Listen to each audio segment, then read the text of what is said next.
Olá, pastor Hidauro. Tudo, já estamos no ar já. Isso. Estou ouvindo bem, graças a Deus. E você me ouve bem? Graças a Deus. Então já podemos começar a nossa live de hoje. Vamos falar hoje sobre a história da igreja, não é isso? Brasileira, de como tudo começou aqui. Tá ok. É o tempo da gente chamar as pessoas e espera também um pouquinho até o pessoal ir entrando, né, para poder participar da live. Você que está nos vendo aí agora, faça a sua pergunta e eu estarei passando aqui para o Reverendo Hidauro. Pergunta, logicamente, pertinente ao nosso tema, né, que é a inserção dos anglicanos e luteranos aqui na história da Igreja Evangélica Brasileira. Então teremos assim um grande prazer em ter você aqui participando conosco.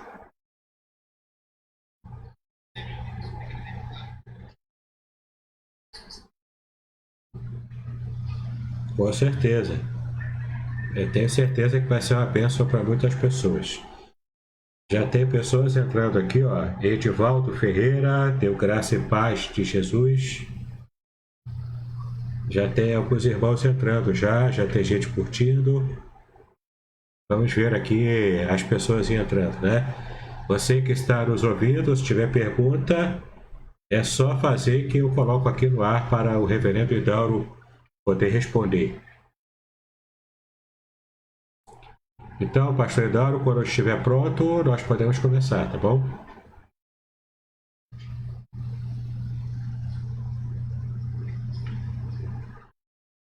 Ok.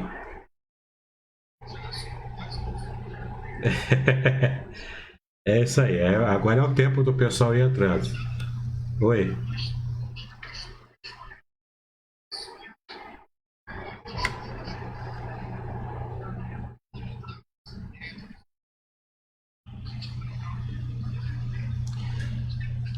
Estamos tendo que. A gente está tendo que aprender na marra, né? São as idiosincrasias, né? Da nossa época, da nossa, da nossa geração. Nenhum de nós esperava, né? Que um problema desse nível acontecesse enquanto estamos por aqui ainda, né? É bem complicado isso. Isso aí. Já quer começar com as perguntas? Aquelas perguntas iniciais?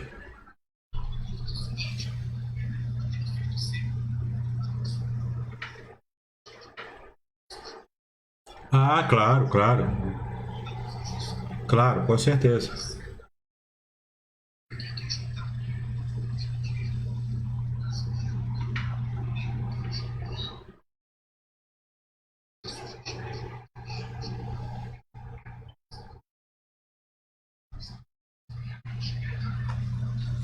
Deixa eu colocar aqui, eu acho que você ainda não entrou aqui, só um segundinho.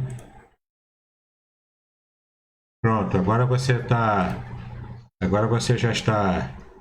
Já vai estar aparecendo. Eu cometi um erro aqui na diagramação aqui.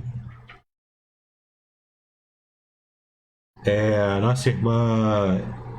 O nosso irmão Edivaldo, eu vou ter que mexer também no negócio aqui, porque o seu som não está aparecendo. Só um segundo. Pode falar, pastor. Deixa eu ver se agora vai. Esse pessoal está me ouvindo? Tá, agora tá te ouvindo sim. Foi um problema de diagramação aqui no, no, no aplicativo aqui. Agora vai. Agora o pessoal te ouve e o pessoal te vê. Ah, maravilha. Então posso sugerir a obra, né? Sim, já pode sugerir.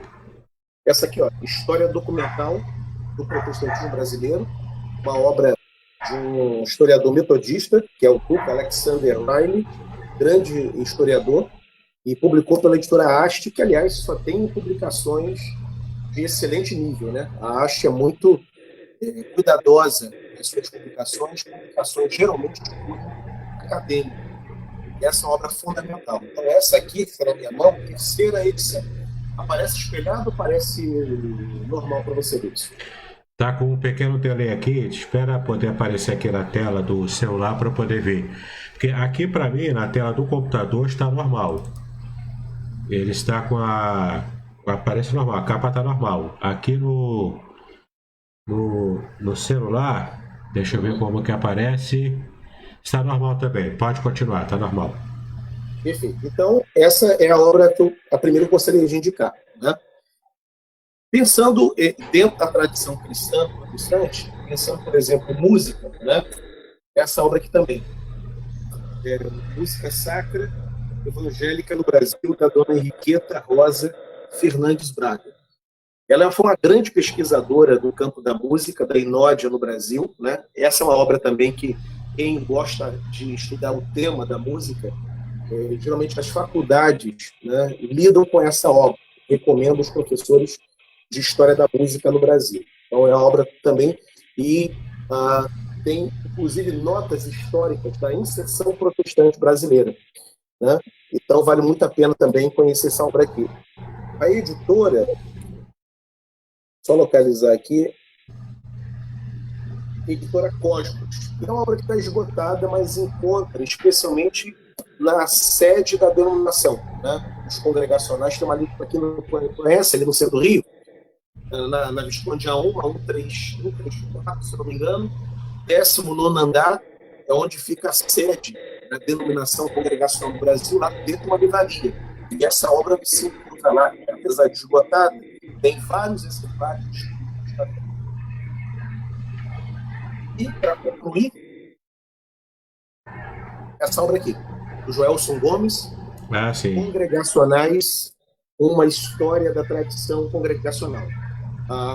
Desde a origem, na Inglaterra, passando pela Holanda, Estados Unidos, até desembarcar no Brasil em 1855. Então, para quem quiser conhecer um pouquinho da história congregacional, a obra do Joelson Gomes. Bacana. Podemos começar, Davidson? Sim, vamos começar então. Deixa eu fazer aqui a primeira pergunta. Quem são os anglicanos e como eles chegaram aqui no Brasil? Essa é uma história interessante, a história da inserção anglicana no Brasil.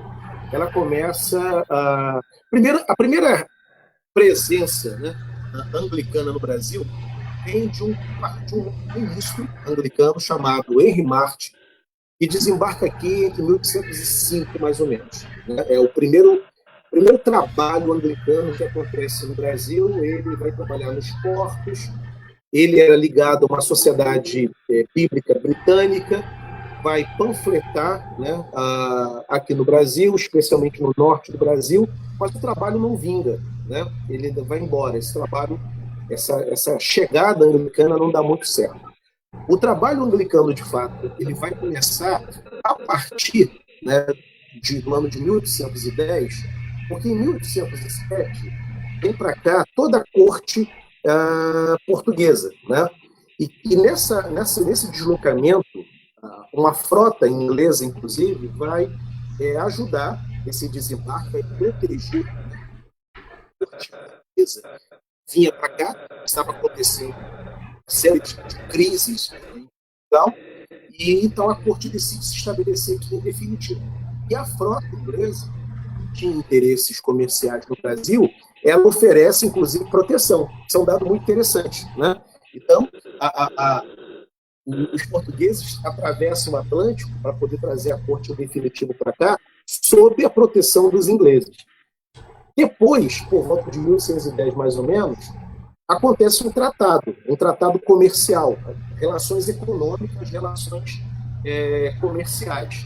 E nesse tratado se é permitido pregar o evangelho, não, se é permitido estabelecer aqui, os anglicanos, algumas igrejas, né, fundar algumas igrejas. Só que é o seguinte, nesse primeiro momento, essas igrejas anglicanas que seriam estabelecidas no Brasil, elas tinham que ter algumas características. Primeiro, o culto tinha que ser em inglês, não podia ter culto em português, porque o Brasil era um império católico e o catolicismo era a religião oficial. Então não podia ter qualquer outra prédica religiosa que não fosse a prédica católica. Primeiro ponto. Segundo, essas igrejas que, porventura, fossem edificadas aqui, não poderia ter traço arquitetônico católico. Ou seja, não poderia ter fachada de igreja, aparentar ser uma igreja. A reunião poderia acontecer, desde que o culto fosse em inglês e também fosse no salão, numa varanda, dentro de uma livraria, de uma loja, de um estabelecimento qualquer, mas não poderia ter traço arquitetônico de igreja, porque isso era um privilégio exclusivo da religião oficial. Essa era uma determinação imperial, né? Era uma determinação imperial. E, inclusive, daqui a pouco eu vou ler para você um texto da Constituição de 1824, onde não só era proibido, como estabelecida, inclusive, a multa caso alguém rompesse com essa regra. Então, era um negócio sério. Né? Eita. De qualquer maneira, esses anglicanos vêm para cá. Né? Os ingleses trabalhavam no comércio, no Rio de Janeiro, nos portos, e era basicamente a atividade deles. Alguns iam trabalhar também nas estradas de ferro, na construção de ferrovias. Tinha muito inglês trabalhando também nas ferrovias. Comércio e porto. Esses eram os 3 polos de atividade desses ingleses. E quando a igreja anglicana vem para cá, o objetivo, então, já que tinha todo esse cerceamento, não podia pregar, o traço arquitetônico não poderia apontar para uma igreja protestante, o que esses anglicanos faziam, então? Eles se reuniam para culto e os ministros da palavra, os pastores, eles davam apenas assistência pastoral. Não havia pregação para brasileiros.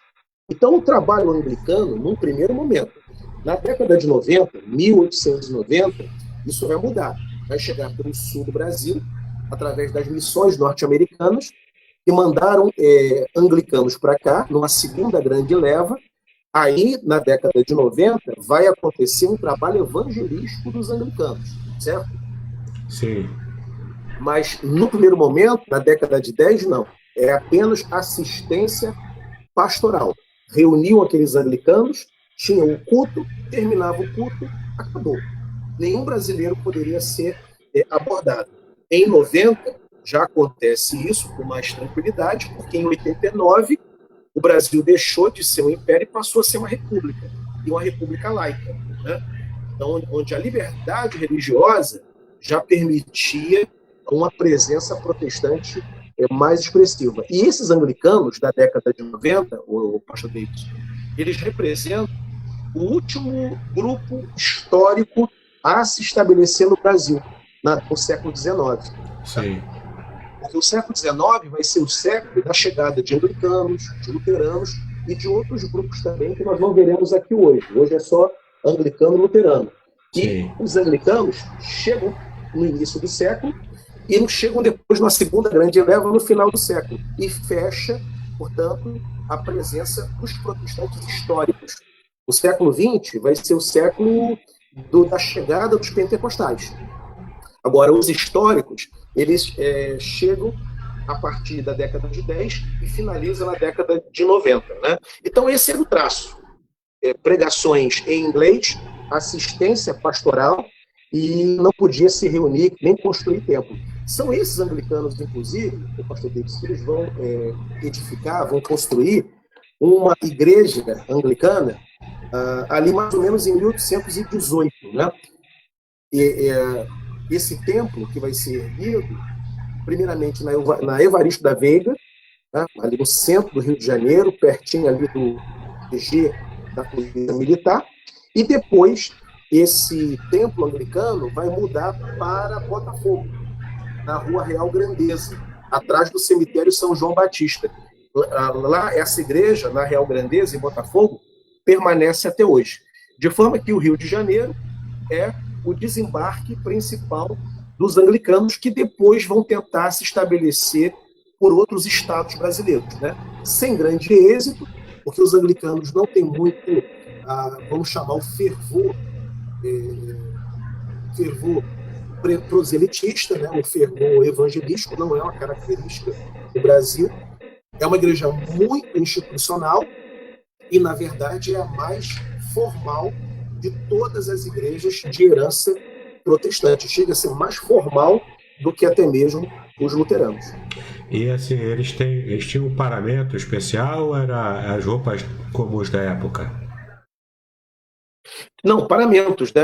A igreja anglicana é uma igreja muito litúrgica. Quem já teve a oportunidade de visitar uma igreja anglicana e assistir o culto, eles são bem formais, né? Os pastores são paramentados. Tem o livro da oração comum, que é o livro que guia a liturgia do culto anglicano. Então, eles são bastante litúrgicos, né? Tem o calendário litúrgico que eles seguem durante todo o ano. Então, acender algumas velas, né? Para poder iluminar o ambiente. Tem um simbolismo também muito bonito. E, enfim, então é uma igreja bastante litúrgica, é uma igreja protestante, né? Embora, interessante isso, dentro da discussão da origem da igreja anglicana, nós vamos encontrar na literatura pastores e teólogos que não associam a igreja anglicana com Henrique VIII. Ué? Porque não é uma origem lá muito nobre, né? Não é uma origem lá muito boa. Mas foi ele que. Mas não foi ele que fundou a denominação, então? Aí foi, mas como é que os anglicanos resolvem isso? É muito interessante. Eles vão dizer que, na verdade, a igreja anglicana, a igreja inglesa, ela vem desde o século II, né? Ali quando os celtas foram evangelizados, e a igreja que, caso Henrique VIII rompe, né? É uma igreja britânica. Já era uma igreja britânica. Católica, é verdade. Britânica. Né? E essa igreja nacional, portanto, já era existente. Isso aí é uma tentativa de se distanciar do Henrique VIII. Né? O próprio Robson Cavalcante, de saudosa memória, tentar fazer muito essa associação, né, do anglicanismo com uma tradição anterior a Henrique VIII. Não com esse nome, evidentemente, né? Que o ato de supremacia, que dá origem, de fato, à anglicana como nós conhecemos hoje, foi em 1534, mas que já vinha ali uma raiz anglicana, né? Desde o século II da Igreja dos Celtas. Por razões que a gente já sabe quais são, né? Eu também não gostaria, não me orgulharia de ter o Henrique VIII porque os luteranos têm Lutero seu ponto de partida, né? Você ter no Henrique VIII o ponto de partida não é lá muito nobre, muito interessante. Mesmo no movimento congregacionalista, até do Robert Carney, né? É um nível bem diferente do que Henrique VIII.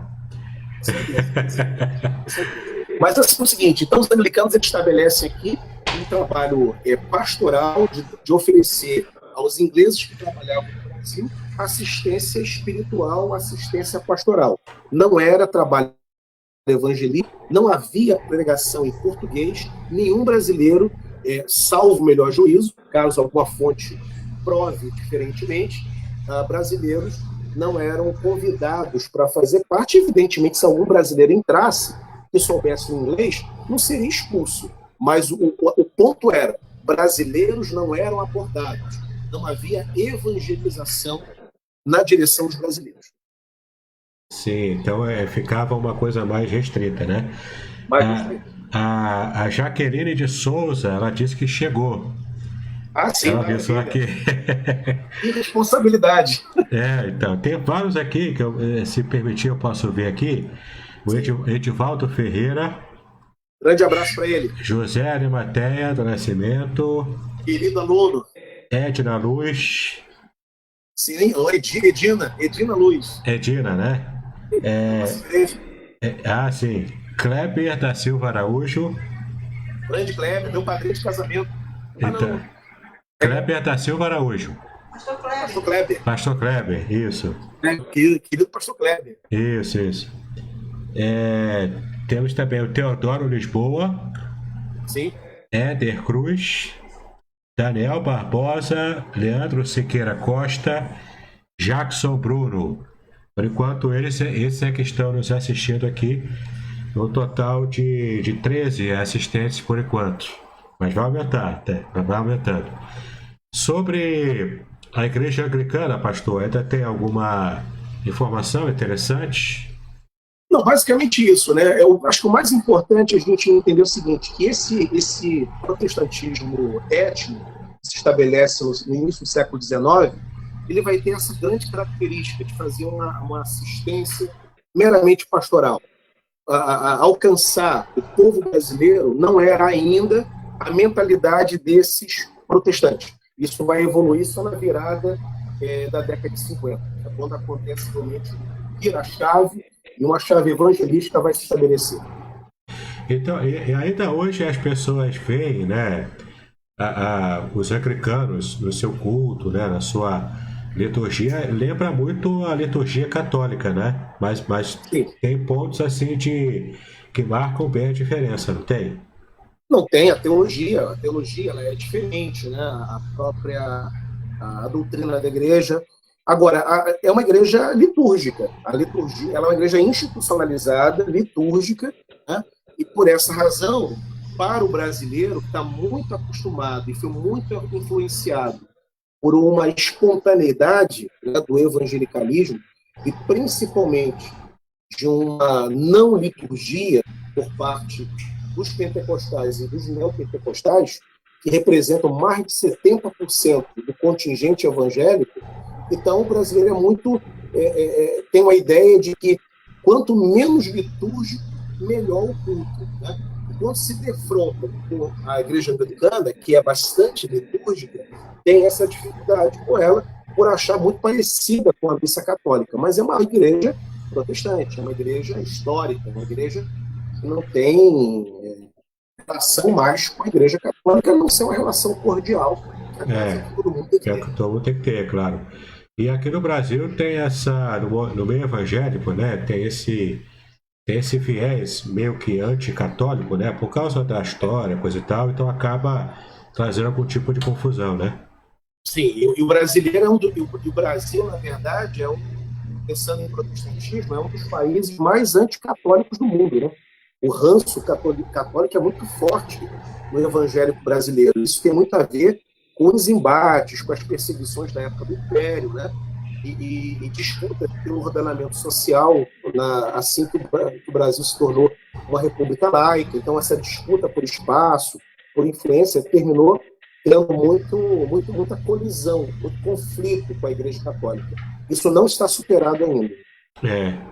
Por isso que eu fiz a pergunta, né? Porque eu me lembrei dessa situação. O Demetrios Luz está também assistindo a gente, está dizendo estou aqui na área também, Demetrios. Grande abraço para ele. Valquíria Bueno é minha prima. Mil Cris também está aqui. Ana Paula Santos está assistindo. E o Terimar Alves também está assistindo. Ele já tem uma pergunta. Teurimar Alves. Então, ele disse aqui, fui de tradição congregacional no Brasil. Ao chegar aqui em Portugal, comecei a frequentar a igreja lusitana, que está afiliada à comunhão anglicana. É o Teurimar que fez esse comentário. Sim. Querido Teurimar, que aliás, é alguém muito interessado por história do protestantismo. É um garoto muito dedicado a esse assunto. Parabéns para ele aí. Então, um grande abraço para o povo lusitano. Segundo o que ele diz, ele está lá, né, atuando em Portugal.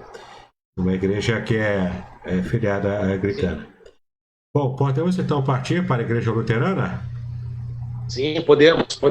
Então, os luteranos vão... Pode falar. É a pergunta clássica, né? Quem são os luteranos, como eles surgiram e como chegaram aqui no Brasil? Os luteranos vêm diretamente da tradição que surge na Alemanha, com o Lutero. Detalhe, Lutero nunca gostou de ter o seu movimento chamado de luterano. Ele dizia que queria ser chamado e identificado apenas como um cristão.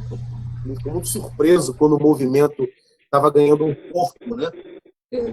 Apontando aí para quase que uma institucionalização já na época dele, mas ele nunca apoiou isso. Como Calvino também, que nunca gostou de o movimento iniciado por ele se fosse chamado de calvinista, né? Embora Calvino não viu um movimento tão crescente em torno do seu nome, como Lutero viu. Os períodos históricos de início de um movimento até a morte, né?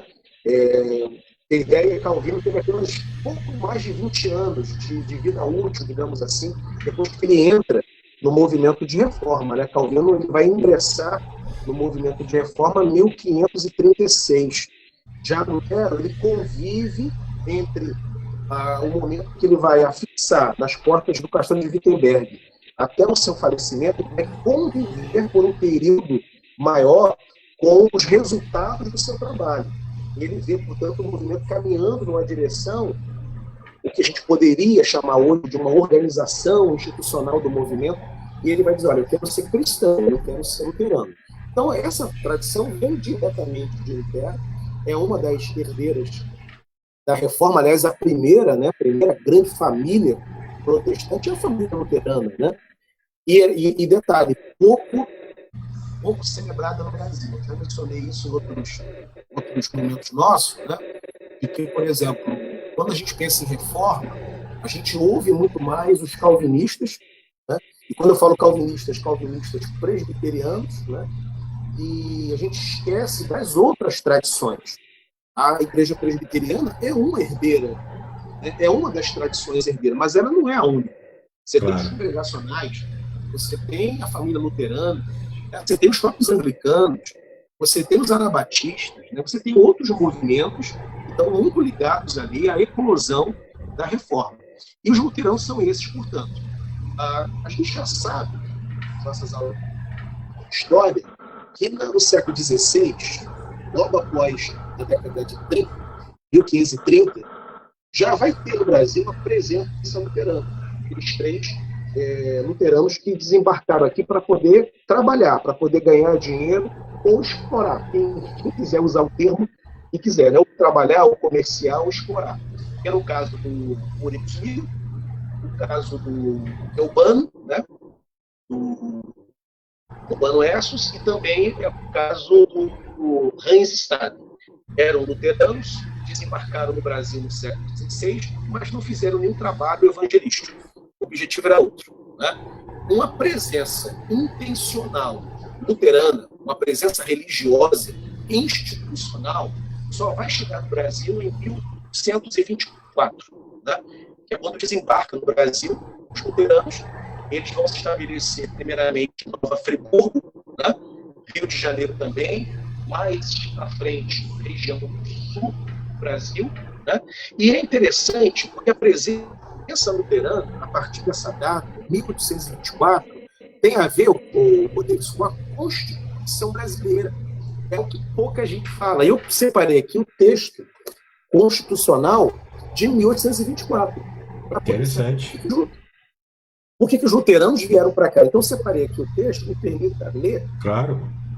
Porque essa leitura tem a ver com a chegada, com a vinda deles para o Brasil, né? Artigo 103 da Constituição do Brasil Império de 1824. Diz assim, ó, o imperador, antes de ser aclamado, pregará nas mãos do presidente do Senado, reunidas duas câmaras, o seguinte juramento. Vamos lá, agora vamos ao juramento. Juro manter a religião católica, apostólica romana, a integridade, a indivisibilidade do império, observar a Constituição Política da nação brasileira, a Constituição Política da nação brasileira e mais leis do império e prover ao bem geral do Brasil quanto a mim couber. Ele faz um juramento, certo? E esse juramento que ele faz ao Brasil e jura manter a religião católica como a religião principal, né, que une, que evidencia a integridade do império e indivisibilidade do império, religião e política ali associados. Agora vamos a um outro artigo, artigo 276, artigo 278 e artigo 276, 277 e o artigo 278 da Constituição de 1824. Diz assim o artigo. É um artigo que proíbe a pregação que não seja católica. Ela proíbe qualquer outra religião de poder pregar o evangelho. Veja os termos em que essa lei foi aprovada. Celebrar em casa ou edifício que tenha alguma forma exterior do templo ou publicamente em qualquer lugar o culto de outra religião que não seja a religião do império, sob pena de serem dispersos pelos juízes de paz os que estiverem reunidos para o culto, da demolição da forma exterior e de aplicação de multa de 2 a 12 mil reais. E cada um que estiver no culto vai ter que pagar. Eita. Essa é uma proibição. Isso é o artigo 276. Né? Não pode celebrar em casa, não pode celebrar aliás, não pode celebrar em casa o edifício que tem aparência de igreja e pode pagar uma multa caso a autoridade policial, através do juiz de paz, chegue ali. Agora vem o artigo 277. Abusar, zombar de qualquer culto estabelecido pelo Império por meio de papéis impressos, tipográficos ou gravados e distribuírem por mais de 15 pessoas ou por meio de discursos proferidos em reuniões públicas ou na ocasião e lugar em que o culto vier a ser prestado, sob pena de 1 a 6 meses e multa correspondente à metade do tempo. Aí tem um artigo final, depois que eu vou ler, artigo 278. Propagar por meio de papéis impressos ou gravados que distribuem por mais de 15 pessoas ou por discursos proferidos em públicas reuniões com temas que sejam diferentes e que destruam as verdades fundamentais da existência de Deus e da imortalidade da alma. Esses 3 artigos, 276, 277 e 278, da Constituição de 1824, ela regulava, proibia qualquer outra pregação, qualquer outra reunião que não fosse católica. Então está aí, para quem quiser depois pesquisar. Os luteranos vêm para cá, se estabelecem, como eu falei, Nova Friburgo, Rio de Janeiro, depois vai para o sul do Brasil. O trabalho também deles vai ser um trabalho de assistência pastoral. A pregação, obviamente, é uma pregação em alemão. Eles não têm, naquele primeiro momento, nenhum interesse de alcançar brasileiros, né, de alcançar e batizar. Claro que os filhos eram batizados. A Jaqueline, aliás, levou um ponto muito interessante. Ela fala assim, quando esses luteranos casavam, quem nascia aqui era brasileiro, então era batizado. Né? Então, já acontecia batismos no rito protestante antes do protestantismo de missão.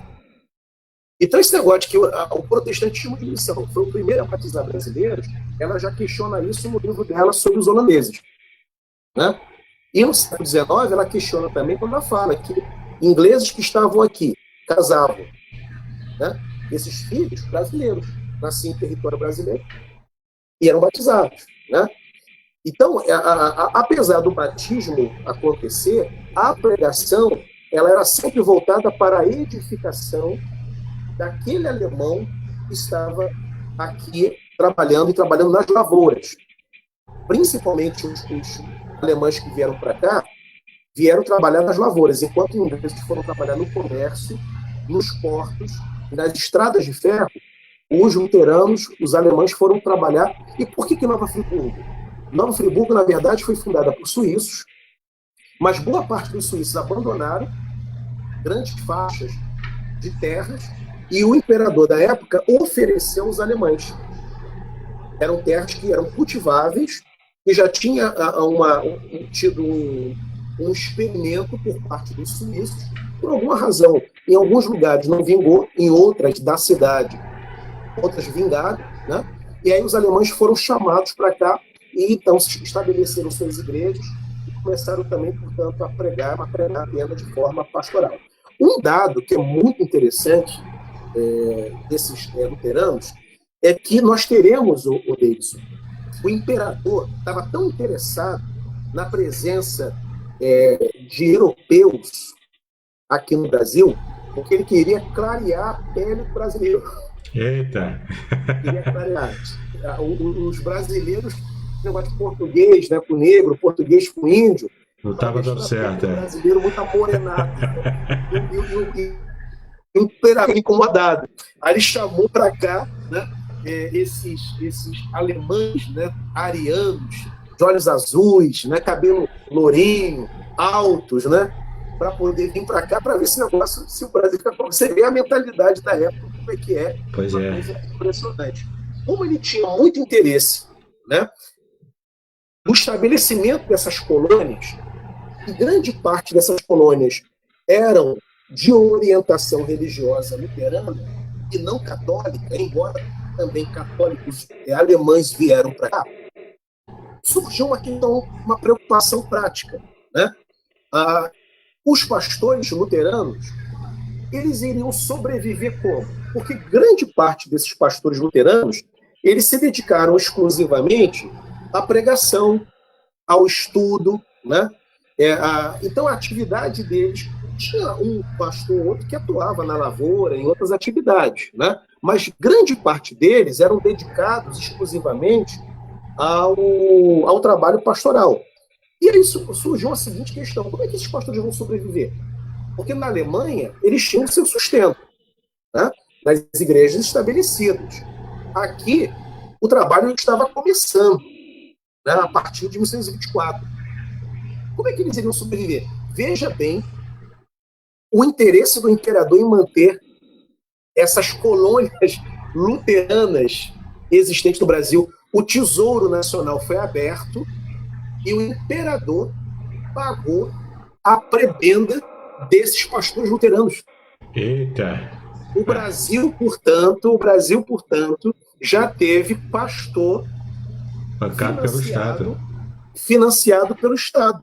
Né? Eu tenho, inclusive, o nome, daqui a pouco eu posso dar. Eu trouxe aqui o nome desse pastor, é um, entre outros, né, que teve a sua remuneração.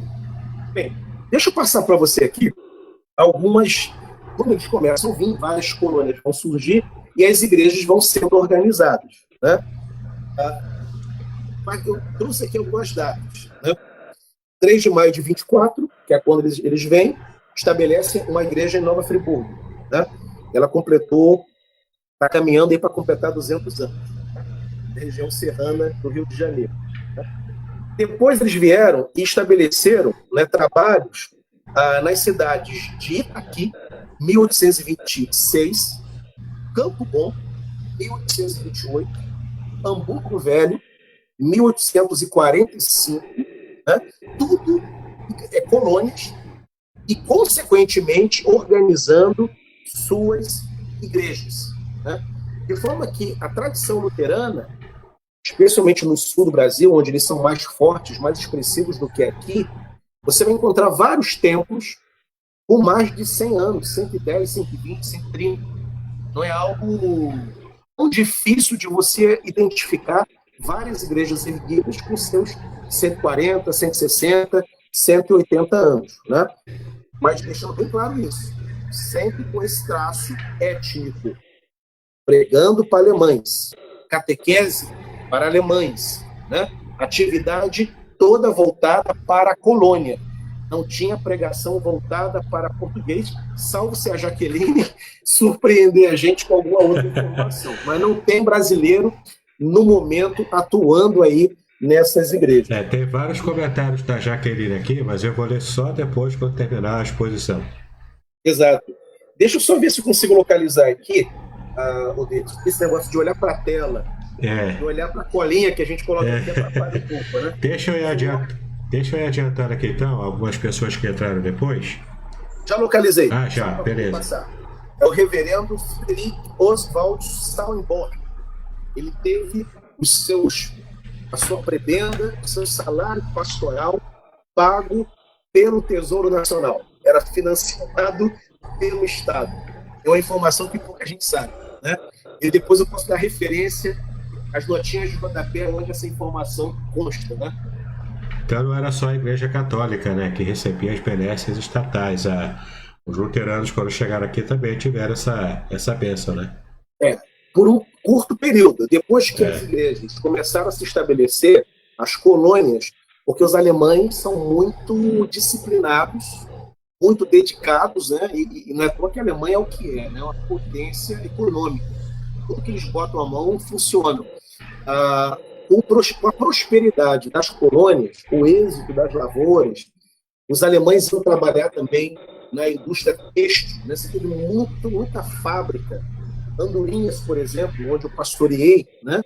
A indústria lá, têxtil, a fábrica existe até hoje, ela foi fundada por alemães, né? A casa, inclusive, dos diretores tem umas casinhas bonitinhas que lembram aquele traçado alemão.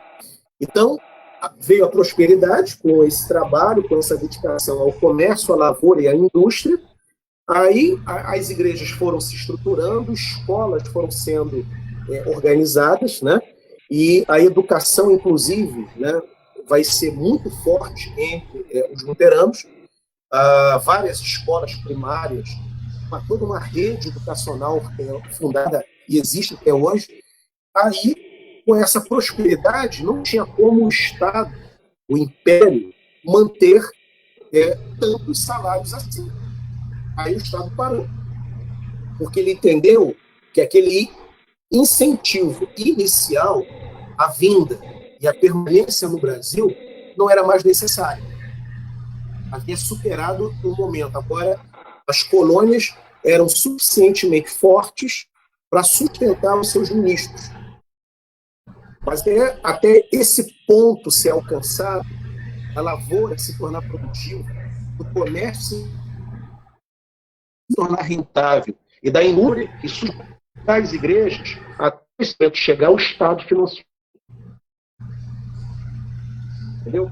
E aí, uma outra coisa muito interessante também, que vale a pena destacar, é o apelo do luterano à educação. Eu levantei um dado, Davidson, uma coisa que pouca gente percebe, né? A igreja luterana também não tem um evangelístico muito acentuado, né? Muito acentuado, não há muito, ela não é uma igreja evangelística, como nas cruzadas, etc. e tal, e ela passa meio que desapercebida, quase que invisível, especialmente para nós que estamos no Sudeste.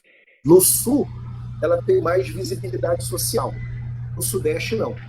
E aí que está, pelo IBGE, os luteranos são mais de 1 milhão. Eita. Mais de 1 milhão.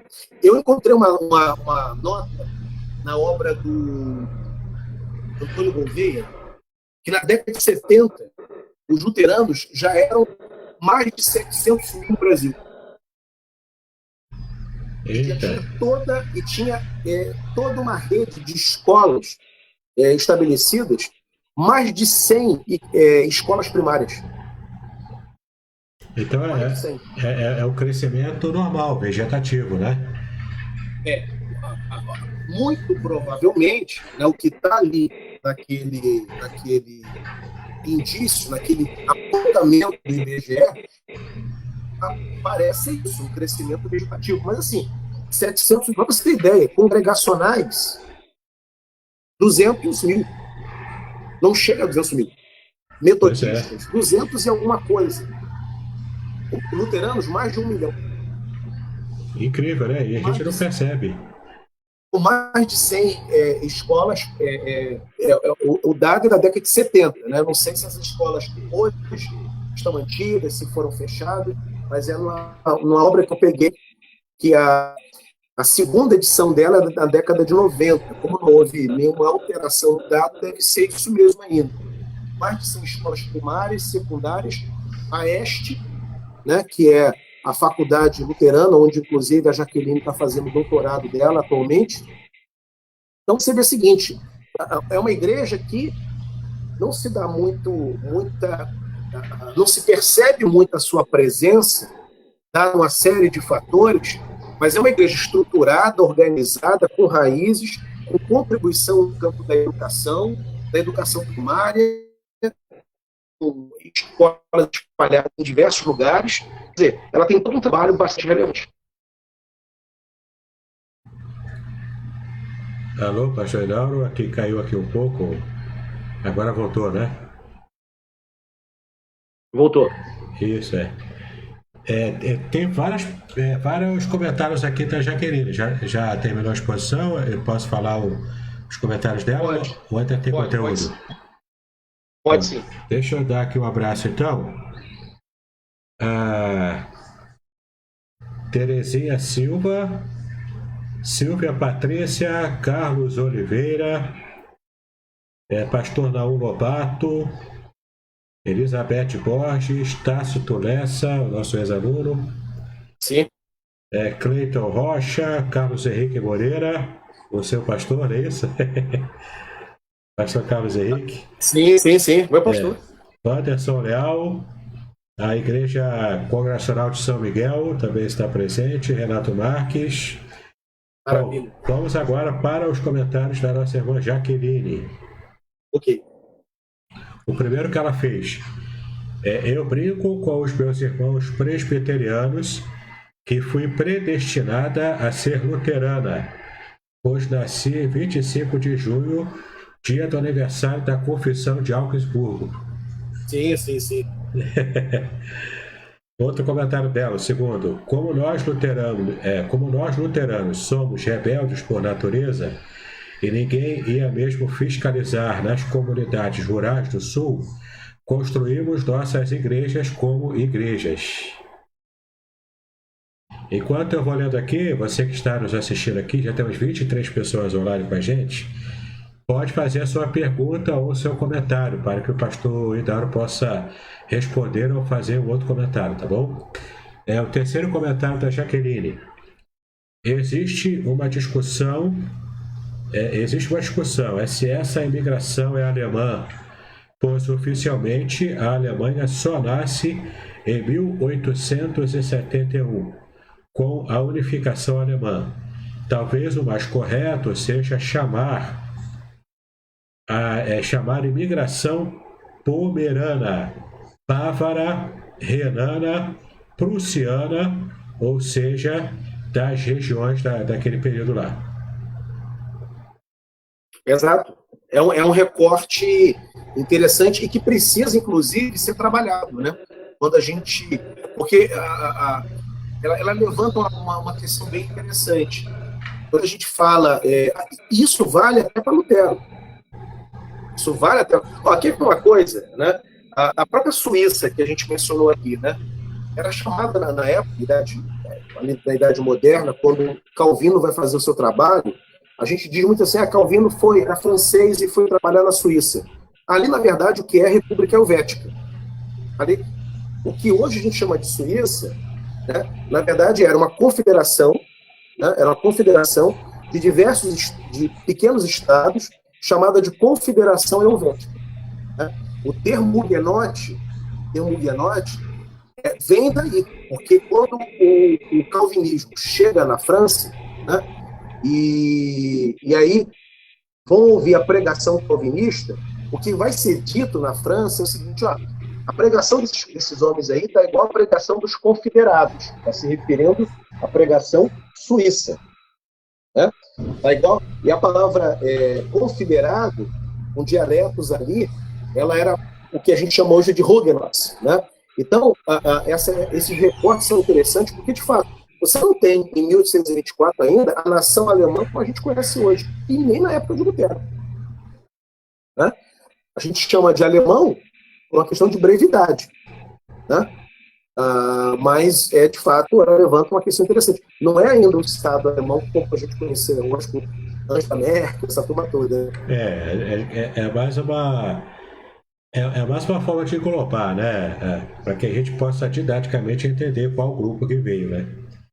É uma questão de brevidade. A brevidade argumentativa e historiográfica, talvez. Ela também faz um comentário aqui. Nova Friburgo e São Leopoldo em 1824. Ela também fez essa observação. Sim. Ela também disse: pastor pago pelo Estado tinha que ser luterano. E o último comentário dela, pelo menos que eu estou vendo aqui na timeline aqui, pregação em português só em 1942, durante o Estado Novo, quando o Brasil declarou guerra ao eixo. Vargas proibiu de se falar e publicar em alemão.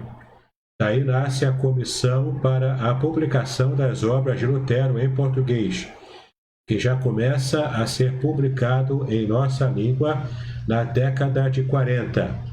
Isso é muito interessante, já que Calvino, o principal reformador das igrejas de missão no Brasil, só foi publicado em português em 1988, com a tradução das Institutas por Valdir Carvalho Luiz.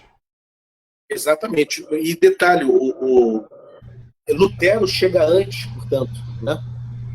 Aí você tem e aí você tem um pano de fundo, né? Um background interessante, que é por causa da Segunda Guerra Mundial. Vai surgir na Segunda Guerra Mundial no Brasil uma distância, o termo pode ser pesado, mas é esse mesmo, uma ojeriza, né? Por causa que o Brasil lutou contra os alemães. Embora Vargas tirou muito proveito, né? Porque Vargas ele fazia uma jogada, né? Quando começa a guerra em 39, ele tem ali, até porque ele era um ditador, né? Ele tem um flerte ali com o eixo, né? Mas depois ele luta ao lado dos aliados, né? E quando acontece isso, né, vai ter uma ojeriza, as colônias alemãs, os alemães vão sofrer aqui no Brasil uma certa perseguição, né? Italianos também, porque o eixo era Japão, Itália e Alemanha, né?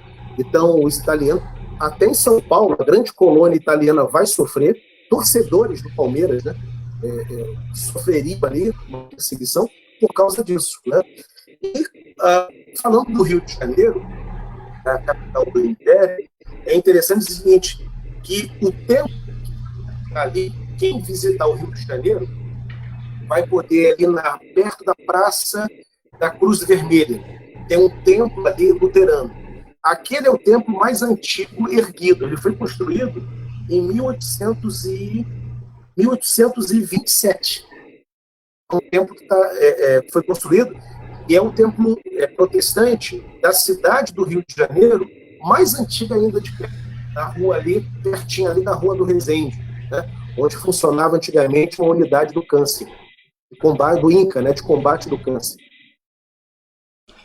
Show de bola. A Jaqueline também comentou 3 seminários luteranos, EST, FLT e FATEV. Isso. É engraçado que os luteranos, Odelis, eles foram os primeiros até a faculdade de teologia reconhecida pelo MEC. Sim. De todas as faculdades evangélicas, de todas as faculdades protestantes, né, que tiveram o seu reconhecimento concedido pelo MEC e oferecendo diploma de nível superior de teologia, a primeira foi justamente os luteranos, né? Você vê toda a estrutura, o nível, né? E os professores, né? Martin Dreher, professor lá da EST, né? Outros grandes nomes aí da teologia luterana trabalham com professores, mestres e doutores, a maioria formado fora do Brasil. Então, o luteranismo ele vai ter essa pegada muito forte na reflexão teológica, nas instituições de ensino, né? E embora tenha uma presença evangelística mais rarefeita, mas do ponto de vista da educação e da institucionalização, serão muito mais organizados que outros grupos do protestantismo brasileiro. Show de bola. A Vadina, minha mãe, também está online. Ela diz boa noite, pastores. Boa noite, mãe. Deus te abençoe. O pastor Silvio Lanes também está nos assistindo. Grande querido. Robson Pereira, o pastor Robson Pereira também nos assiste. Sim. Jaqueline fez outro comentário. Idaro é fantástico. Capacidade de síntese é incrível. Parabéns, meu amigo. A Jaqueline, né? A gente teve essa bola, né? Elogio de amigo não vale. Os amigos são sempre generosos. Nossa irmã Nilza Ribeiro. Daniel Teixeira disse: estou aqui. Edivaldo Ferreira fez uma pergunta. A primeira pergunta dos nossos espectadores aqui.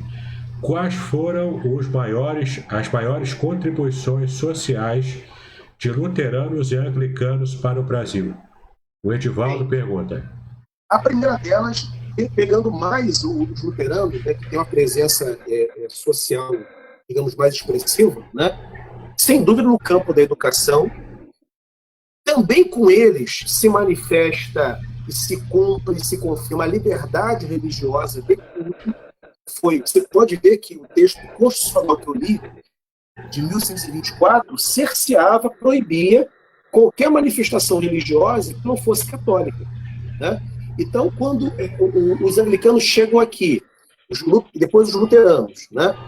Década de 10, anglicanos. Década de 20, luteranos, né? Ainda o Brasil é cerceado, ainda é um império católico, né? Mas a presença deles vai apontar para aquilo que, a partir da década de 50, a chegada dos congregacionais, vai acontecer no Brasil, que é o experimento de uma liberdade religiosa.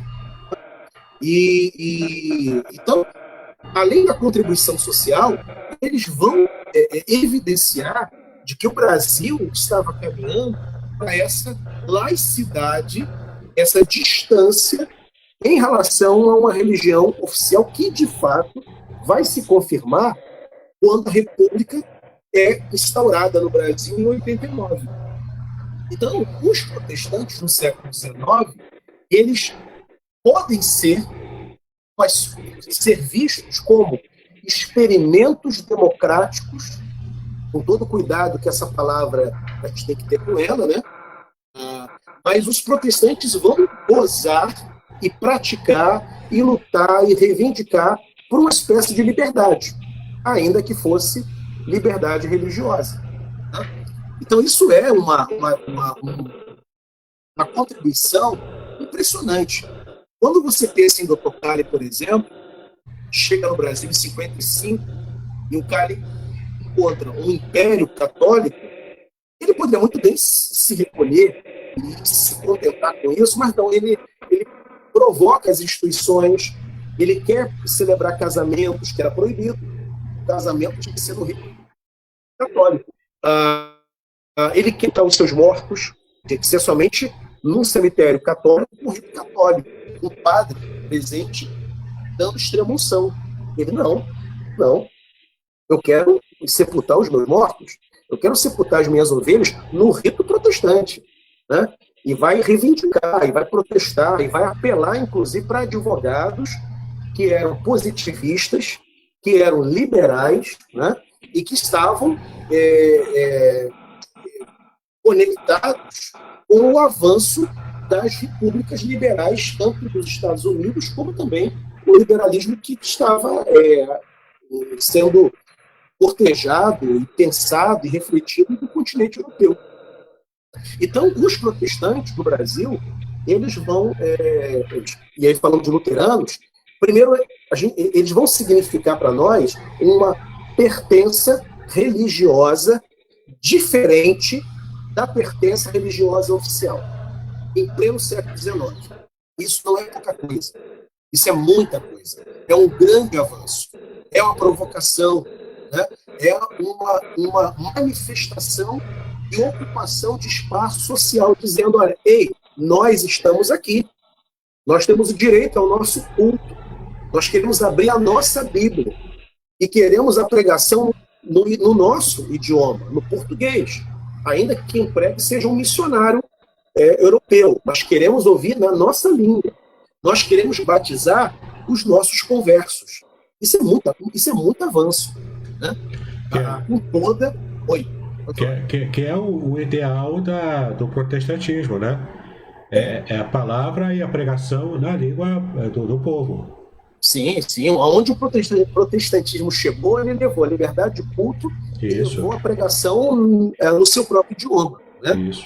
E além disso, além dessa ocupação do espaço social, das reivindicações sociais para que direitos pudessem ser reconhecidos, luteranos e anglicanos também, mas muito mais a tradição luterana, que vai se destacar muito mais em relação às escolas, a contribuição inegável de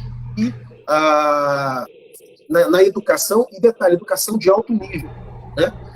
E curioso que os luteranos, especialmente, né, eles vão investir tanto nesse ponto da educação, e aí eles estão sendo fiéis ao princípio de sola escritura, porque você só pode cumprir o princípio da sola escritura se você sabe ler. Como é que vai fazer valer sola escritura, que é um dos postulados da reforma, se o povo não sabe ler e escrever? Então os luteranos vão valorizar muito isso, né? E com a dedicação desses luteranos ao comércio, à lavoura e à indústria, vai se produzir entre eles, nas cidades onde eles se estabeleceram, uma classe média, porque vai haver prosperidade. Eles vão ser muito dedicados ao trabalho, eles vieram para cá não para evangelizar, porque a vinda de luteranos para cá, como nós já vimos, não tem nenhuma missão evangelística por trás. Depois é que isso vai surgir. Depois que esses intercâmbios, né, com a Alemanha, né, vai surgir.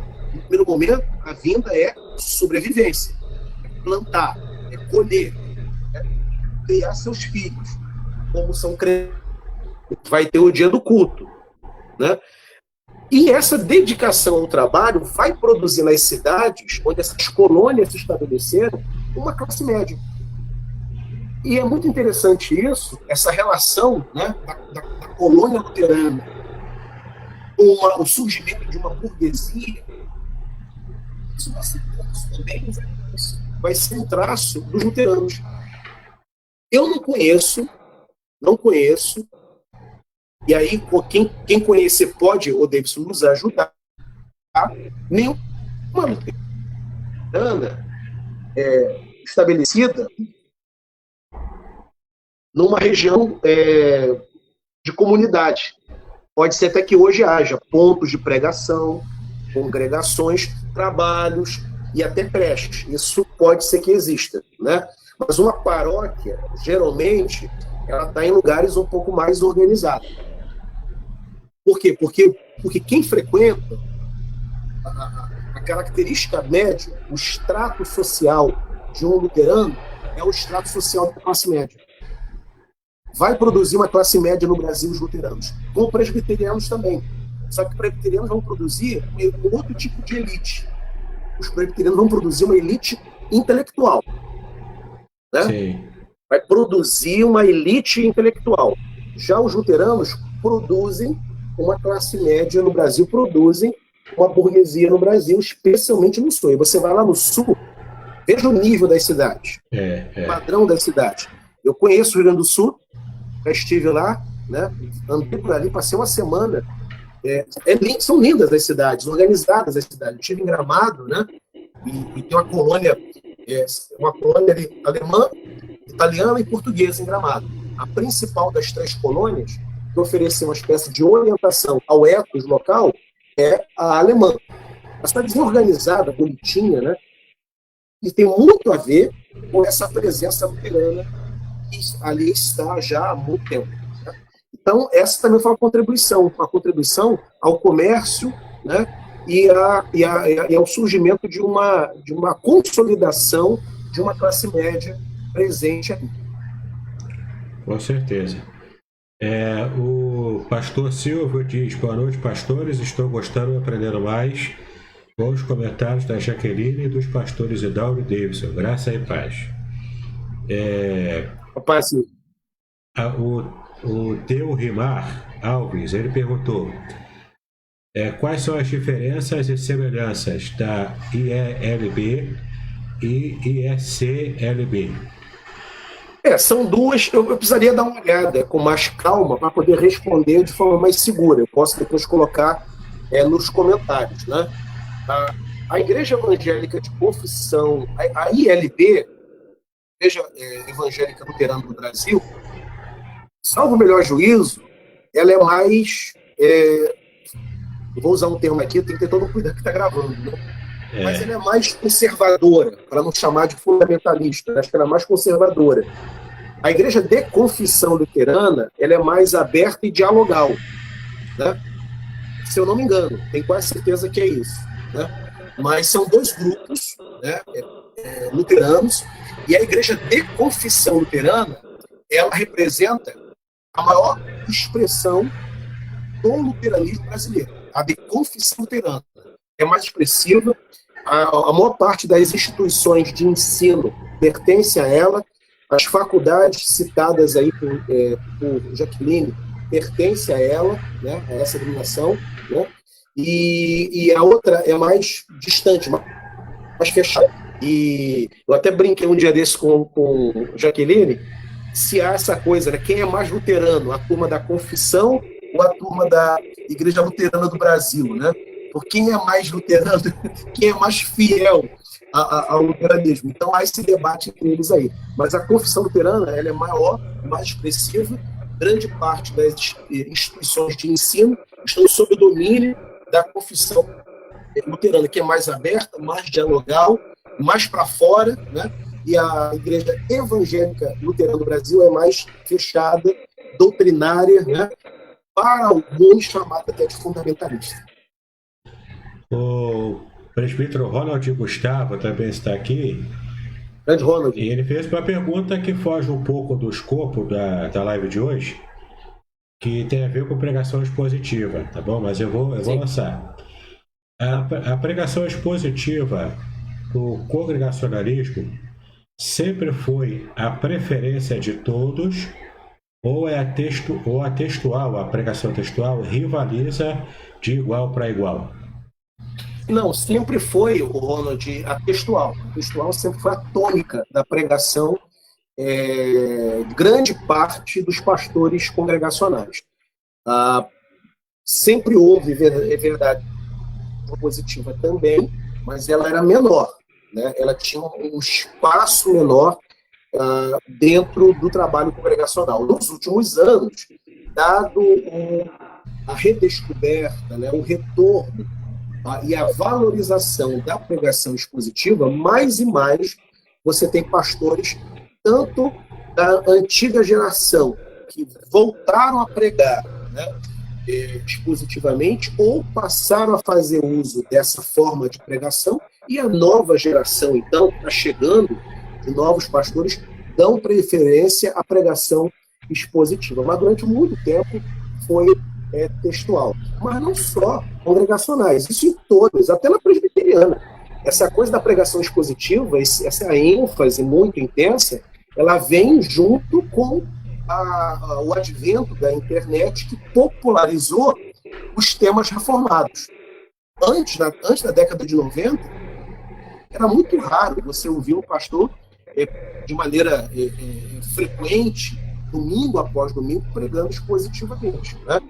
E então, hoje, as denominações dão preferência a essa parte, mas ela é muito mais resultado dos últimos 20 anos do retorno aos temas relacionados à reforma. Show de bola. O Sidney Azevedo também está nos assistindo. Grande abraço, meu querido amigo. O Teu Rimar Alves também fez outra colocação. Essa comunidade próxima à Cruz Vermelha chama-se Paróquia Martin Luther. Isso. Que pertence à Igreja de Confissão Luterana. Exatamente. E é uma igreja que eu conheço bem, porque todos os anos, eu dou aula de história do protestantismo brasileiro, e todos os anos, os meus alunos, eles têm como tarefa visitar os primeiros templos das primeiras denominações que desembarcaram no Brasil. Então é tarefa de bimestre. Eles visitam a Igreja Fluminense, primeira congregacional, visitam a Catedral Presbiteriana, visitam a Igreja Batista da Frecaneca, né, ali no Estácio, visitam a Igreja Metodista do Catete, que é a primeira metodista do Brasil, né, visitam também a Igreja de São Cristóvão, da Assembleia de Deus, que é até fundada por Gunnar Vingre, embora não é a primeira no Rio, ela foi a segunda, né, e a primeira do Brasil é lá em Belém. Essa do Estácia Batista não é a primeira batista do Brasil, mas é a primeira do Rio. E eles visitam a anglicana da Real Grandeza e visitam essa igreja aí luterana que o Delmário mencionou. E ali eles fazem um relatório, conversam com o pastor, assistem um culto e apresentam depois um documento falando das suas impressões.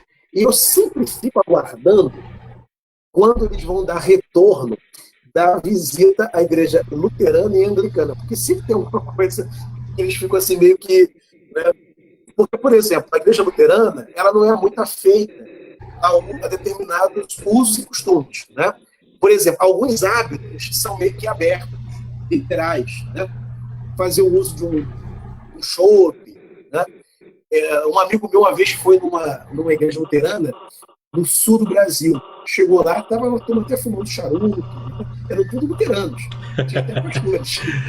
Mas, Então, assim, é um uso mais aberto, digamos assim, do uso e costumes, né? E na questão teológica, os luteranos são próximos do liberalismo ou não? O Davidson, esse é um ponto interessante. Você levanta uma bola legal, né? Você vai ter, entre muitos luteranos, não são poucos, né? Esse flerte, de fato, com a teologia mais aberta. Talvez seja por isso que grande parte deles não são chamados para alguns eventos. Às vezes não são chamados porque são um tanto invisíveis para o grande, digamos, as causas dessa pouca visibilidade, e pode ser também por causa dessa imagem que se construiu de um luterano que flerta com a teologia liberal. Grande parte dos teólogos liberais vão estudar fora do Brasil, na Alemanha, uma teologia de alto nível, né? São muito bem preparados, são intelectuais, os pastores luteranos, grande parte deles são grandes intelectuais, são muito preparados para falar em qualquer evento. Grande parte deles são professores universitários, né? Lecionam nas faculdades e tudo, mas tem, de fato, essa aproximação em grande parte, em grande medida. Eu não seria... não tem dados aqui para dizer a estatística. Tem muito luterano conservador, né, do ponto de vista da teologia, mas vai ter muito, sim, que dialoga com a teologia liberal. Isso é um fato. A Jaqueline também fez uma colocação. Jaqueline, me perdoe, mas eu não vou conseguir ler o nome em alemão, mas eu vou tentar aqui. Gottfried Breckmeyer. Eu acho que é assim que se pronuncia. Gottfried Breckmeyer, brasileiro, ex-presidente da Igreja Evangélica de Confissão Luterana do Brasil. Já foi presidente da Federação Luterana Mundial.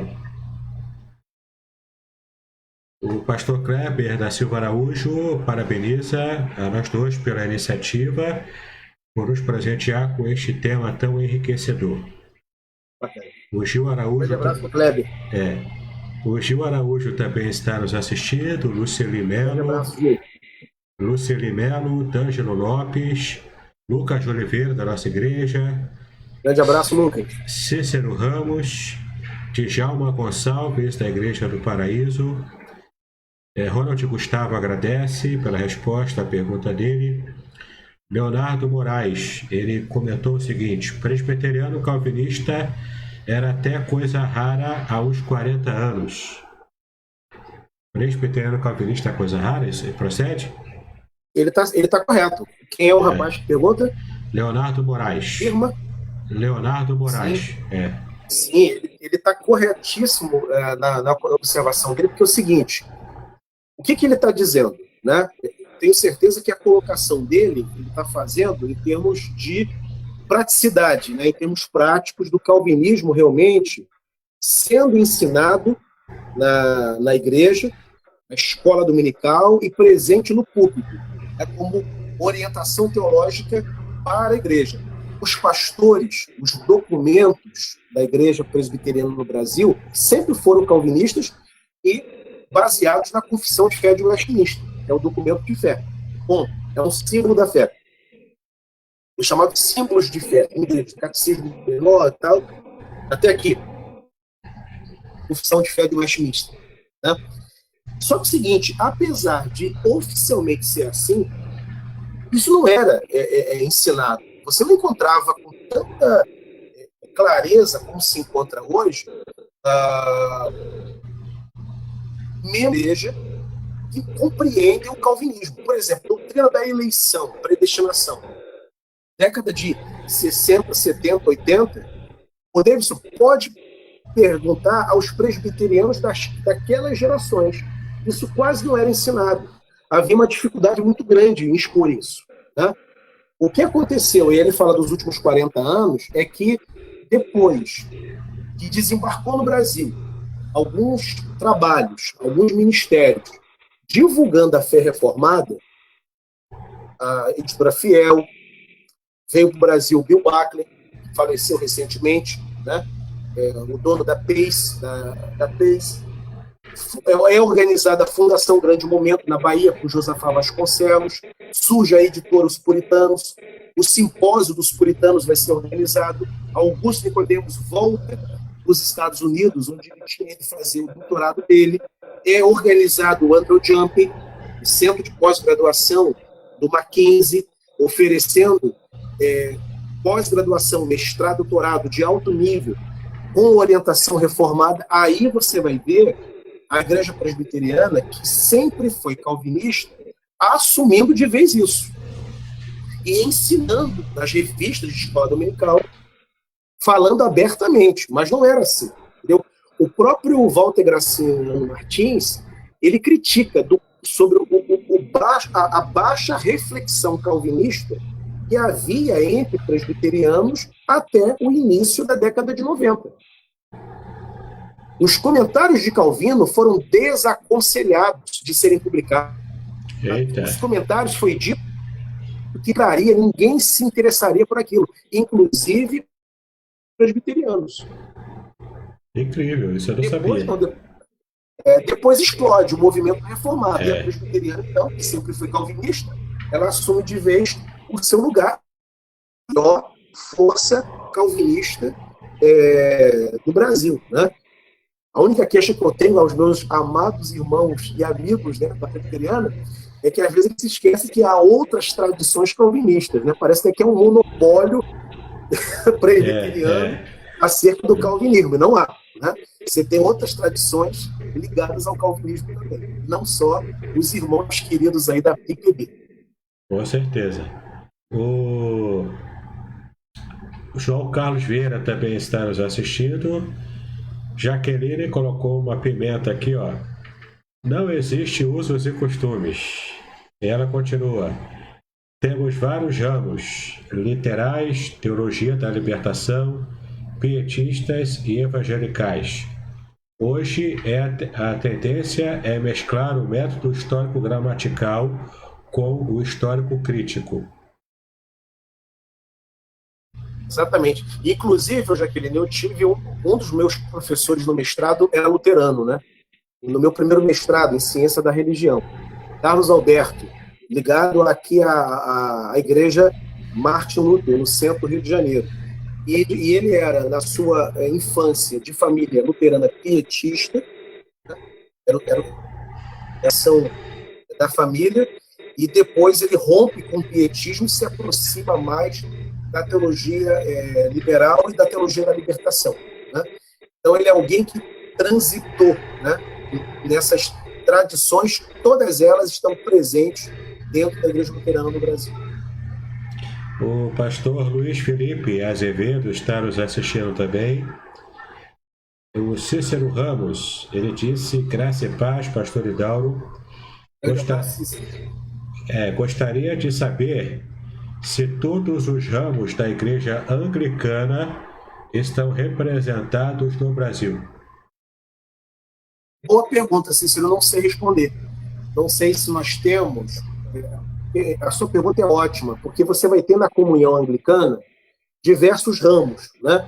Por exemplo, quando teve um problema, o Robson Cavalcante, ele era da Diocese Anglicana do Recife, e a denominação, a expressão brasileira fechou com a questão, começou a se aproximar da comunhão que tinha admitido o casamento homossexual, né?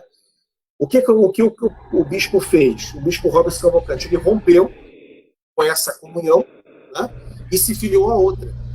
Né? Se filiou a outra. Se eu não me engano, eu teria que recorrer ao ultimato para pegar o depoimento. No texto dele, quando ele explica isso, a comunhão que vem da Argentina, né, salvo o melhor juízo. Então, eu não sei se todos os ramos, né, anglicanos estão no Brasil, porque a gente recebeu uma influência direta do anglicanismo inglês e do anglicanismo norte-americano. O que desembarca na década de 90 é o anglicanismo que vem de Virgínia, do estado da Virgínia, década de 90, que é o ramo que se estabelece e que parte para a evangelização, né? Já o do início da década de 10 vem direto da Inglaterra, fruto do tratado comercial estabelecido entre Brasil, né? Não era Brasil ainda, era uma colônia de Portugal, né? E a Inglaterra, para troca de negócios e comércios e bens e mercadorias, né? E esse anglicanismo, portanto, vem para cá. E a década de 90 vem um tronco norte-americano. Se há outras influências, né, eu já não saberia te dizer. Eu sei que tem algumas comunhões, algumas expressões de comunhão que não estão ligadas nem a uma nem a outra. Como essa que o Robson Cavalcante se ligou para poder manter-se dentro de uma família da comunhão, da grande comunhão anglicana, quando houve aproximação com o casamento homossexual que ele não aceitou, né? Perfeito. O Daniel dos Santos está nos assistindo também. Carlos Leonardo Lemos. Sim. Ministério Infantil Gênesis. Marinete Laje dos Santos, a nossa querida Marinete. Minha diaconisa querida, ó. Um beijo, minha diaconisa. Saudade, ó. Minha filha disse que não sei fazer coração direito. O coração sai torto, mas o importante é a intenção. O beijão da Marinete, saudade da senhora também. Leonardo Moraes também fez um comentário. O grande Léo, né? Grande Léo. Leonardo Moraes, ele disse: Peace, Banner of Trust, editora Sim. Os Puritanos. Exato. Essa editora que ele acabou de mencionar, The Banner of Trust, ela é a grande editora de publicação reformada, né? E boa parte dos textos publicados, traduzidos para o Brasil pela PES, que perdeu agora o seu fundador, né, o Bill Buckley, vinha dessa editora, da The Banner of Trust, que foi a grande semeadora nos últimos 50 anos da teologia puritana, no mundo inteiro, inclusive no Brasil. Beleza. Paulo Roberto está nos assistindo. O Francisco Tourinho, ele fez também uma observação. Vou ler aqui. Tourinho. Observo que no livro que escrevi, O Calvinismo Explicado, Sim. tive como revisores e prefaciadores 2 pastores congregacionais, 2 pastores assembleanos e 1 pastor batista, mas não tive nenhum presbiteriano. Revelo que isso foi propositado, a fim de mostrar que o mundo teológico acadêmico, que existe calvinismo fora da igreja presbiteriana. Interessante. É interessante e é bem colocado, né? Porque, de fato, ainda que nós reconheçamos a elite intelectual que o presbiterianismo produziu, e é inegável isso, né? Os pensadores presbiterianos são ótimos, mas não há monopólio do pensamento calvinista no Brasil. Você tem outras tradições, né, antigas, né? O congregacionalismo, ele, por exemplo, ele chega nas colônias americanas antes mesmo dos presbiterianos. A grande imigração, que acontece em 1630, né, quando eles desembarcam, lá está as colônias de Massachusetts, fundada por congregacionais desde 1620. Quando você pensa nos pais peregrinos, né, os pais peregrinos remontam à primeira migração, né, de 1620. Agora, por razões que levariam muito tempo para explicar aqui, eu vou deixar isso para quando a gente for falar de congregacionalismo, o congregacionalismo se desconectou dessa tradição inglesa e norte-americana, né, e não produziu os textos clássicos dos grandes teólogos congregacionais, por exemplo. Quem ocupou o espaço, e aí não existe espaço vago, melhor dizendo, né? todo espaço vai ser ocupado. Alguém tinha que ocupar o espaço da reflexão acadêmica no Brasil. Como os batistas não ocuparam, os congregacionais não ocuparam, né? Para o grande público protestante, alguém tinha que fazê-lo. E ainda bem que foram os presbiterianos. Ainda bem. Porque são responsáveis, têm tradição com teologia. Imagine se alguma outra tradição que tenta pegar, né? Pelo menos tradição séria e comprometida com a academia que é os presbiterianos, mas nem de longe são os únicos. Então, parabéns, Sorinho, por ampliar, né, e dizer sem palavras que há sim calvinismo fora da IPB. E há mesmo. E bom calvinismo. Com certeza. O Teorimar Alves perguntou se o Maurício Amazonas pode nos responder a dúvida que até ficou no ar. Sim, o Maurício Amazonas foi secretário do bispo Robson Cavalcante, né? Era um congregacional e hoje é um anglicano que eu tenho a honra e o carinho de conhecer pessoalmente o Maurício Amazonas. Quando eu fui a Recife, eu tomei um café com ele, né? E ele, inclusive, ele tem tudo para ser um grande biógrafo do Robson Cavalcante. Conhece tudo acerca do Robson Cavalcante. E é um intelectual de ponta, o Maurício Amazonas. E um pastor muito apaixonado pelo rebanho, em nome de Deus, muito comprometido com a sua igreja e muito comprometido também com a história do protestantismo brasileiro. Show de bola. O Ronaldo Teixeira está dando uma boa noite, graça e paz. Grande Ronaldo. Jaqueline de Souza, ela disse que presbiteriano hoje, que se diz calvinista, é mais dortiano que calviniano. Sim. Aqui se lê mais a sistemática de Berkoff do que Calvino mesmo. Sim, sim. Emily Leonard diz que o calvinismo no Brasil é uma diluição de diluição, ou seja, um calvinismo vindo dos Estados Unidos, que por sua vez vem da Inglaterra. Acredito que os calvinistas mais raízes são vocês congregacionais, pois vieram direto da Inglaterra, portanto é mais próximo da raiz. Falo sem puxar saco, viu? É que acredito mesmo nisso. Exato. A Jaqueline levanta uma questão que o Antônio Mendonça, o Antônio Gouveia, menciona no livro dele Introdução ao Protestantismo Brasileiro e também no Celeste Porvir. São dois clássicos escritos pelo Antônio Gouveia. E ele diz o seguinte, que o calvinismo que se estabelece no Brasil, em grande maioria, é um calvinismo que passa primeiro pelo território norte-americano. E lá ele vai ser ressignificado. E que ele não tem muita relação com o calvinismo genebrino. E nem mesmo com o calvinismo puritano, o inglês. Tá?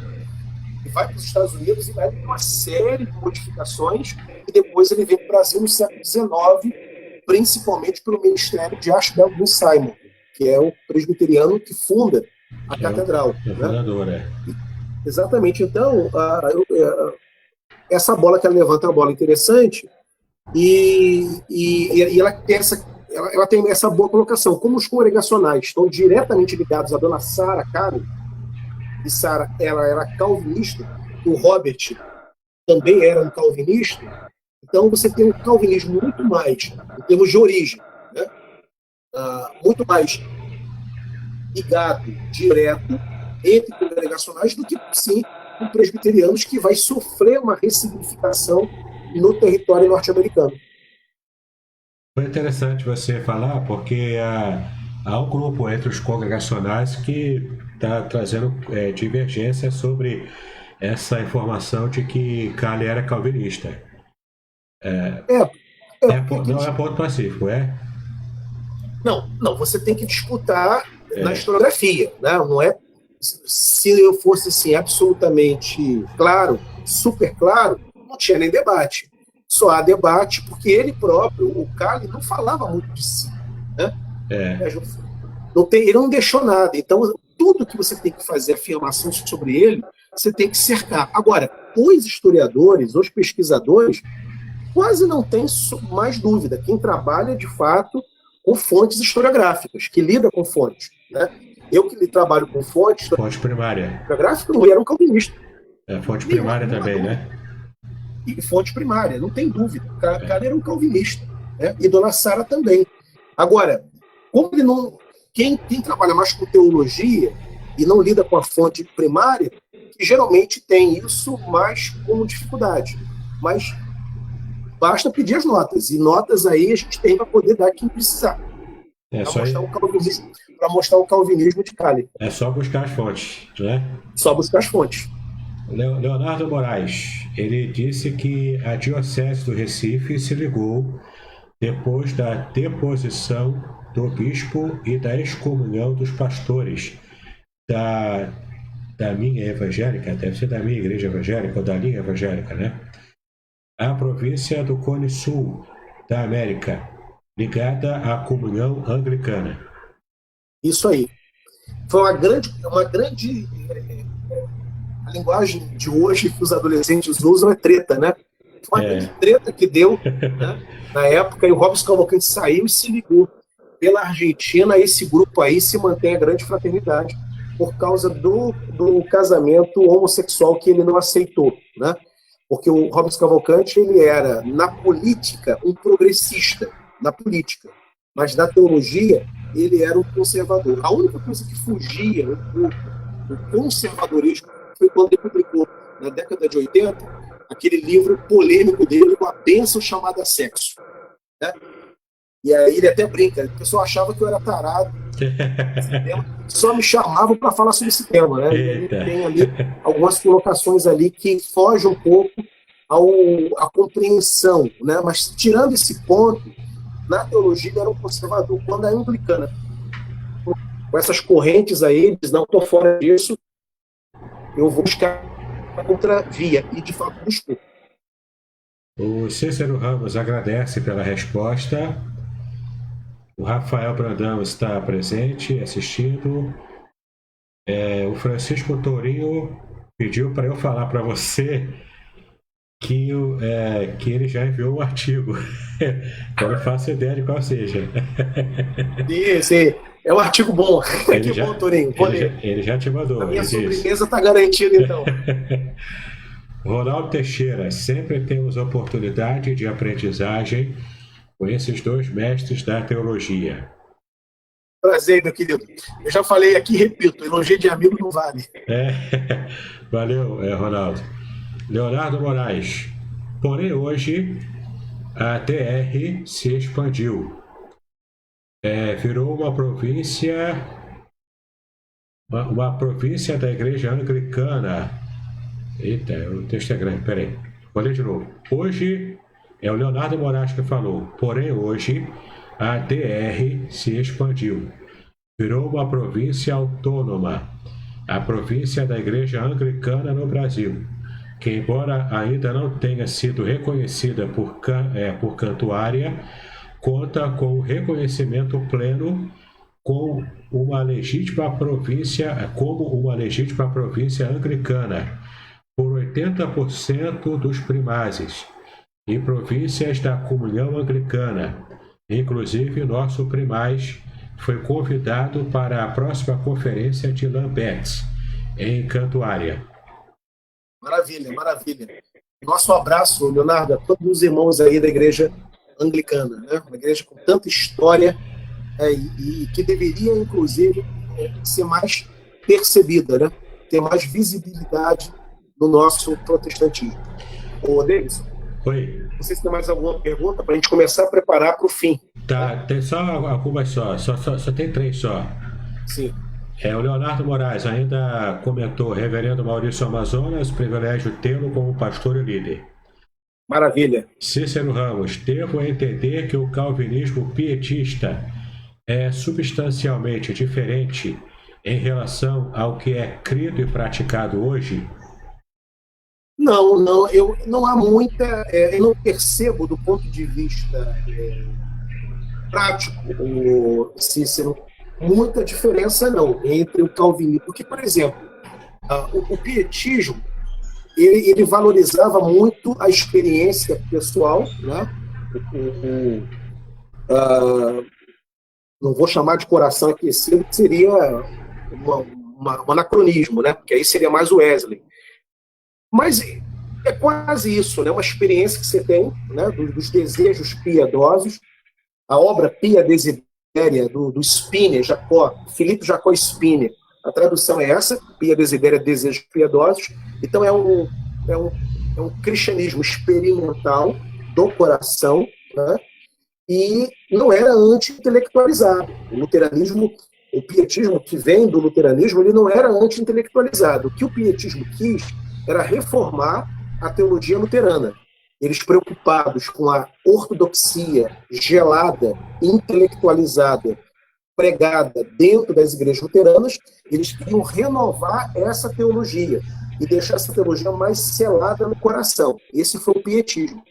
O calvinismo, que é pregado, por exemplo, aqui no Brasil, é um pietismo, é um calvinismo que vai nessa direção, né? Do novo nascimento, de Cristo como Senhor, do homem dar glórias a Deus por tudo, né? De colocar o homem de joelhos diante de Deus.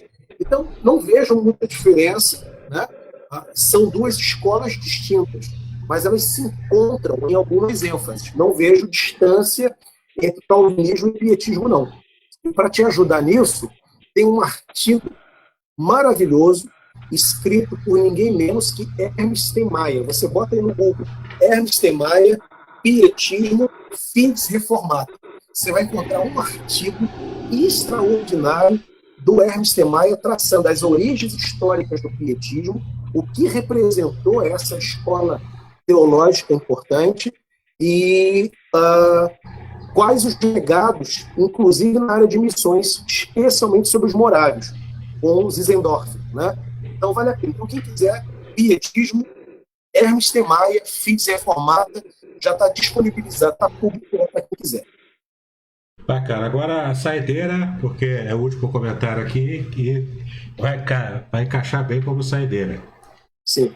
Edivaldo Ferreira, ele comentou: por falar em treta, me lembrei de Hilda Santos. Sim. A nossa querida amiga. Isso. Então, pastor Hidauro, suas considerações finais. Com essas duas famílias protestantes, anglicanas e luterana, o que a gente vai ter no Brasil é a acusação da segunda tipologia protestante. Sim. Se a primeira foi a tipologia, o protestantismo de colônia, né, com franceses e holandeses, agora no século XIX, no início, o que a gente vai ter é o chamado protestantismo étnico ou protestantismo de imigração. Não era um protestantismo evangelístico, não era um protestantismo missional, era um protestantismo da colônia que estava, vivido, praticado entre os iguais.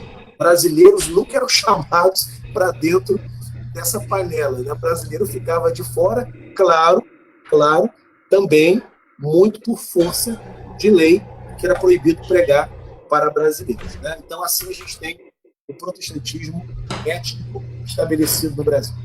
O pessoal hoje reclama de panelinha na igreja, mas eles não sabem de nada, né? Não sabem de nada. Se nascesse no século XIX no Brasil... Aí é ter o que chorar. Panela anglicana e panela luterana. E diga aí, panela anglicana e luterana, que faz comida boa ou não? Faz, com certeza. Eu falei que eu estive em Gramado, e eu fui numa colônia alemã, bem no meio da praça mesmo, eram os alemães que produziam pão, fabricavam a própria linguiça na fazenda e iam para a praça de Gramado para poder vender. Eles só vendem, se eu não me engano, uma vez na semana. Faz uma fila imensa, né? Você compra aquele pão que acabou de sair do forno a lenha, né? Eles trabalham todos com um chapeuzinho assim de palha, né? E a comida, a iguaria alemã é uma coisa extraordinária. A iguaria inglesa não é uma grande coisa, não, né? Não sei o chá que é a única coisa que eu conheço direito. Mas a iguaria alemã é maravilhosa. Isso aí. Vamos nos despedir, então. Eu quero agradecer a todos que nos prestigiaram aqui, no pico de 23 assistentes. Quero agradecer a você pelo tempo que você nos dedicou aqui, nos prestigiou, e também eu quero franquear agora novamente ao pastor Hidauro os seus agradecimentos finais. Meus queridos, apenas agradecer aí, é bom a gente compartilhar sobre isso. Protestantismo de missão é uma paixão. Eu amo a história da igreja, a história do protestantismo, e gosto de estudar o período da reforma, mas sempre me incomodou muito que a gente ouve muito falar do protestantismo fora do Brasil, especialmente o europeu. E o nosso protestantismo é rico, ele tem muitas tradições, ele é muito interessante e tem muita coisa para ser compartilhada e descoberta, e o objetivo é que, à medida que a gente puder, a gente compartilha um pouco disso, e aos colegas que dirigem instituições, insiram no currículo, né, a disciplina de História do Protestantismo Brasileiro. O Seminário Congregacional de Niterói, onde eu tenho o prazer, a honra de ser diretor, e deve ser um dos nossos professores, professor de hebraico, nós temos essa disciplina no nosso currículo. Quem quiser, é só mandar para mim pelo mensagem do Facebook ou pelo WhatsApp, que eu forneço, né, as emendas, grade curricular, carga horária, para que se insira na instituição, para que o nosso seminarista, o nosso futuro teólogo, nosso futuro pastor, conheça o nosso protestantismo. Conheçamos Calvino, Zwingli, Lutero, mas conheçamos também o protestantismo que foi feito aqui no Brasil. É isso aí. Então, fica feito o convite para você que cuida de uma instituição teológica. Muito obrigado pela atenção de todos e haverá outras lives como essa, certo, pastor? Sempre que você me convidar, estou aí.